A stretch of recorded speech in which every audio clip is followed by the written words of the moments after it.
General साहब, हालिया वाकया जिसमें डोनाल्ड ट्रंप को निशाना बनाने की कोशिश की गई एक ऐसे वक्त में पेश आया जब अमेरिका अंदरूनी सियासी तकसीम, सिक्योरिटी चैलेंजेस और आलमी सतह पर तनकीद का सामना कर रहा है। आपके ख्याल में ये वाकया महज एक आइसोलेटेड इंसिडेंट है या ये अमेरिका के ब्रॉडर इंटरनल इंस्टेबिलिटी और सिक्योरिटी वल्नरेबिलिटीज की निशानदाही करता है? हाँ जी, बिस्मिल्लाहिर्रहमानिर्रहीम। देखिए, इसमें दो तीन अवामिल हो सकते हैं। वैसे तो अभी इन्वेस्टिगेशंस के बाद ही सही मालूम होगा, स्पेकुलेशंस हैं, जो असेसमेंट्स हैं। नंबर वन, एक चीज तो ऐसी है कि there are elements inside United States of America जो प्रेसिडेंट ट्रंप की ये जो पॉलिसीज हैं, खासतौर पे जो सिक्योरिटी रिलेटेड पॉलिसीज हैं, इमिग्रेंट्स की जो पॉलिसीज हैं, जो वॉर की इनकी पॉलिसी है, या जो टेसिट अप्रूवल इन्होंने इसराइल को दी, it is not being accepted by the people of United States. और मुख्तलिफ फील्ड्स में मुख्तलिफ किस्म का रिस्पॉन्स आता है। एक नफरत तो पाई जाती है। प्रेसिडेंट ने जब इलेक्शन लड़ा तो मेगा का जो कॉन्सेप्ट था, मेक अमेरिका ग्रेट अगेन का, उसमें वो एंटी वॉर रहे। लेकिन अब वो वॉर की उन्होंने, फिर टेसिट अप्रूवल्स दी इसराइल को, इम्प्यूनिटी के साथ उन्होंने जेनोसाइड किया।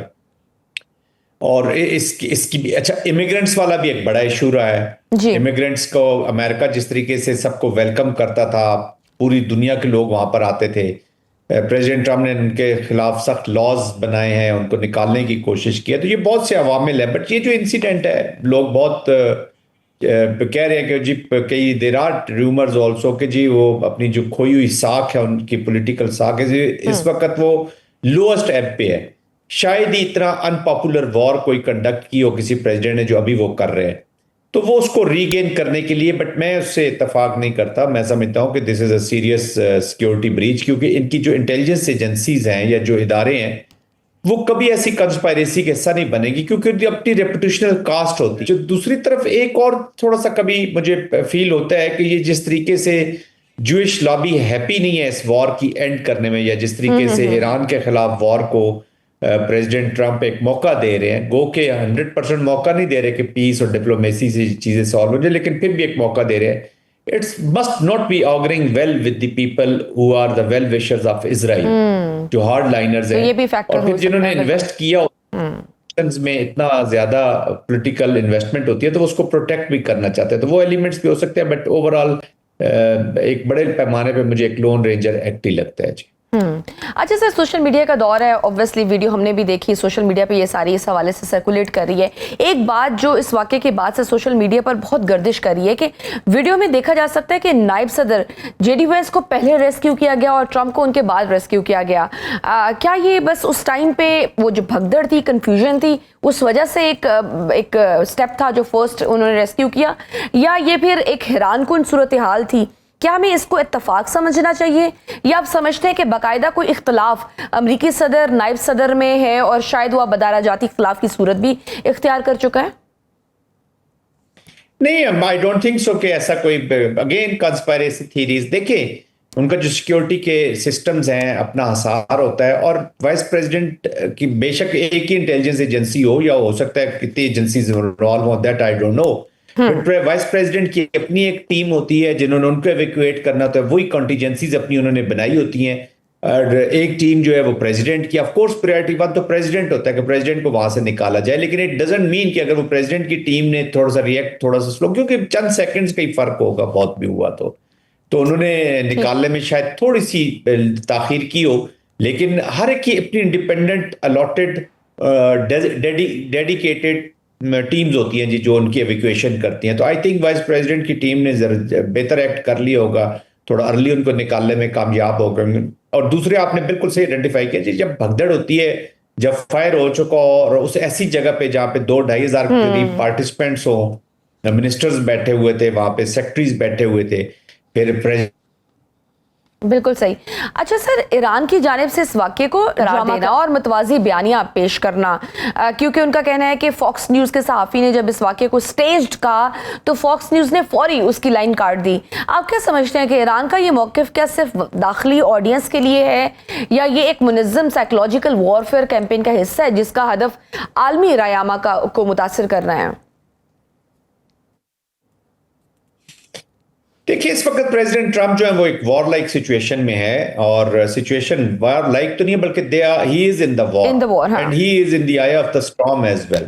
वो इस वक्त डोमेस्टिक पॉलिटिकल आई में भी हैं, उनका डोमेस्टिक लोएस्ट एप पे है पॉपुलैरिटी की इस वक्त उनके। He is facing lot of challenges with in United states and without he is participating in a huge war. हमारी लाइफ टाइम की तो ये सबसे बड़ी वॉर है जो इस वक्त अमेरिका और ईरान की लड़ी जा रही है, जो फ्यूचर के आने वाले इस वक्त तो वो डिसरप्टिव वर्ल्ड से अब गुजर रहे हैं, लेकिन फ्यूचर के आने वाले वक्त में एक नए ऑर्डर की तरफ हम जा रहे हैं। तो आई थिंक बहुत पुश एंड पुल्स हैं उनके ऊपर इस वक्त। और ऑफ कोर्स जब वॉर में आप होते हैं तो फिर इंफॉर्मेशन कैंपेन भी चल रही होती है, और जब एक प्रेसिडेंट जो वॉर कर रहा है उसके बारे में एक आपको अगर अपॉर्चुनिटी मिलती है तो आप ऑफ कोर्स कोई भी फॉर दैट मैटर मुल्क होता वो उसका पूरा फायदा उठाता, और उसी के ऊपर ये नैरेटिव को बिल्ड किया जा रहा है।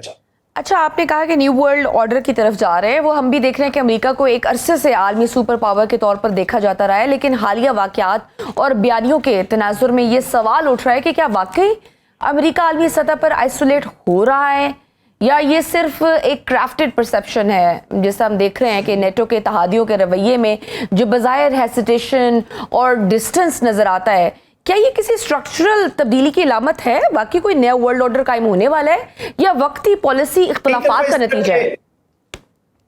शजिया, कई दफा इस तरह के जो ट्रिगर्स होते हैं, इस तरह की जो वॉर्स होती हैं, वो डायनामिक्स चेंज कर देती हैं। कई लोगों को अपेरेंटली ये ट्रांजिशनल लग रहा होगा कि प्रेसिडेंट ट्रंप जब तक हैं उस वक्त तक, बट हु नोज कि प्रेसिडेंट ट्रंप के बाद कौन आएगा, कैसे आएगा, किस तरह के लोग हो सकते हैं इन्हीं की टीम में से कोई इलेक्ट होकर आए। बट एनीवेज, जो इस वक्त पीरियड है, जो एडमिनिस्ट्रेशन है, उसको नजर में रखते हुए तो मैं समझता हूँ ये एक ट्रांजिशन है। नेटो का एकदम पूरी वॉर से निकल जाना, उसके बाद फिर मिडिल ईस्टर्न कंट्रीज में भी स्ट्रेस है। अभी ईरान के खिलाफ वॉर हो रही है और मिडिल ईस्ट उनको पहले कह रहा है मोस्ट ऑफ द कंट्रीज कि आप इस वॉर को न शुरू करें।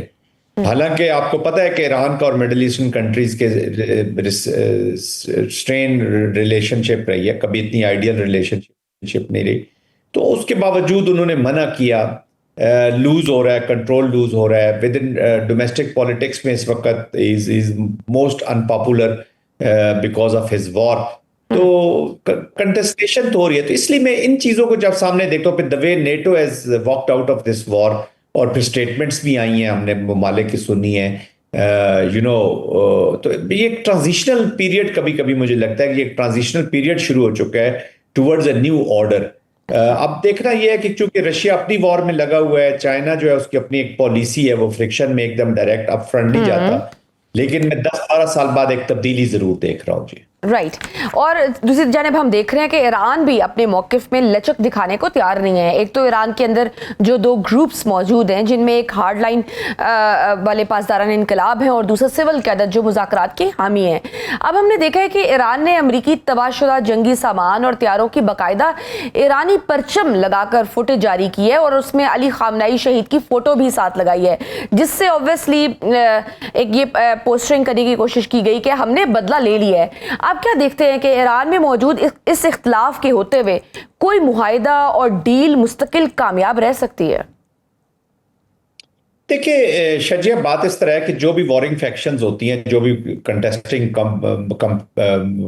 कंपीटिंग राइवलरीज होती हैं और मुल्क होते हैं, उनके अंदर मॉडरेट्स भी होते हैं, सॉफ्ट स्टांस वाले भी होते हैं और हार्ड लाइनर्स भी होते हैं। अमेरिका में भी हैं, ईरान में भी हैं, और एक मेन स्पॉइलर इजराइल की शक्ल में तो मौजूद है, एक जो प्रूव्ड स्पॉइलर है। तो इस तरह के तो एलिमेंट्स होते हैं। At the end of the day एक जो अकमुलेटिव स्ट्रेटेजिक कंस्ट्रक्ट किसी कंट्री का बनता है ओवरऑल इन सारे अवामिल को देके, वो तो उस मुल्क ने बनाना है। अब उस मुल्क के लोगों को डिसाइड करना है कि वो सेंट्रल पोजीशन से डायलॉग करना चाहते हैं। जितने ग्रुप्स होंगे उतने वो वीक होते चले जाएंगे। And of course, political leadership in Iran is cognizant of this. That's why वो ideological forces को साथ लेकर चल रही है। अब देख रहे हैं राक्ची अगर उस टीम का ऐसा है, तो स्पीकर कालेबाग जो है वो एक आइडियोलॉजिकल ग्रुप से ताल्लुक रखते हैं। उनकी बड़ी पुरानी सोच है, अली खamenei के बड़े वो दोस्त रहे हैं, उनके साथ काम किया उन्होंने, तो वो उसको रिप्रेजेंट करते हैं। ये इंटरनल मामला चलते रहते हैं। आप कोई भी दुनिया के कोई भी मुल्क हो रहा, वहां पे हार्ड लाइनर्स भी होते हैं, सॉफ्ट वाले भी होते हैं। इजराइल की देख एक डीप लॉबी है, इंग्रेस है, तो आई एम श्योर कि आपने कई मिनिस्टर्स के बयान भी देख लिए, सेक्रेटरीज के बयान भी देख लिए अमेरिका की तरफ से कि वो बड़े सख्त होते हैं और वो स्पॉइलर का ही रोल अदा कर रहे होते हैं। तो there are people who are carrying those things, but at the end of the day you have to do business with the accumulative voice and decisions and actions taken by the state। बाकी वो उनका internal मामला है, ये नहीं हो सकता कि आप हर ग्रुप को सेटिस्फाई करें। अभी लेबनान की आप Obviously, मिसाल है, और सर अच्छा गवर्नमेंट तो डायलॉग कर रही है, लेकिन ना हमारा हिजबुल्लाह वगैरह को कहीं उसमें शामिल नहीं किया जाता। हालांकि हिजबुल्लाह का पॉलिटिकल एक विंग भी है, पॉलिटिक्स भी वो करते रहे वहां पे। तो जब तक इंक्लूसिव अप्रोच नहीं होगी तो कंट्री को खुद ज्यादा नुकसान होता है जी।